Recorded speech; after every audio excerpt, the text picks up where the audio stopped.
నమస్తే టిఆర్ నిజం. నేను మీ తాళ్ళపల్లి రమేష్. ఒక విషయాన్ని అడుగుతా ఉన్నారు. పాపం మాకు చీరలు వద్దు, మీరు ఇస్తా అన్నటువంటి 2500 మాకు ఇవ్వండి అని చెప్పేసి మహిళా లోకం అంతా మొత్తుకుంటాను. మీరేమో అప్పుడు ఎలక్షన్లప్పుడేమో సర్పంచ్ ఎలక్షన్లప్పుడు అక్కడ చీరలు పంచుతాయి, ఇప్పుడేమో మళ్ళీ మున్సిపల్ ఎలక్షన్లలో ఈ చీరలు పంచుతాను.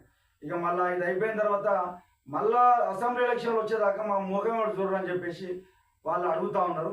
మరి దీనికి సమాధానం చెప్పాలి. వాస్తవానికి వాళ్ళ దగ్గర నమ్మకం ఉండే, కాంగ్రెస్ పార్టీ మాటిస్తే నెరవేర్స్తారనేది ఒక ధీమా ఉండే.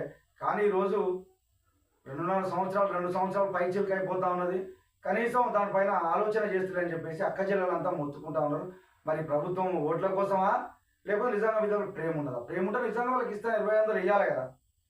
మరి అది ఇస్తారా, తప్పించుకుంటారా? కాంగ్రెస్ పార్టీ మాట ఇస్తే తప్పదని చెప్పి ప్రజలందరికీ తెలుసు.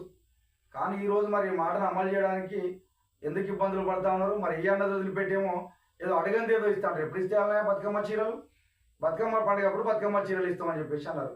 బతుకమ్మ బాయ్ సర్పంచ్ ఎలక్షన్లు అప్పుడు ఇస్తే, మరి సర్పంచ్ ఎలక్షన్లు బాయ్ ఇప్పుడేమో సిటీలలో మున్సిపల్ ఎలక్షన్ అప్పుడు ఇస్తామంటారు. మరి ఇది అంతర్యం ఏందో చెప్పాలి. అక్క జిల్లాలు అడుగుతా ఉన్నారు. మీరు ప్రభుత్వం సమాధానం చెప్పాలని చెప్పేసి టీఆర్ నుంచి గుర్తు చేస్తాను.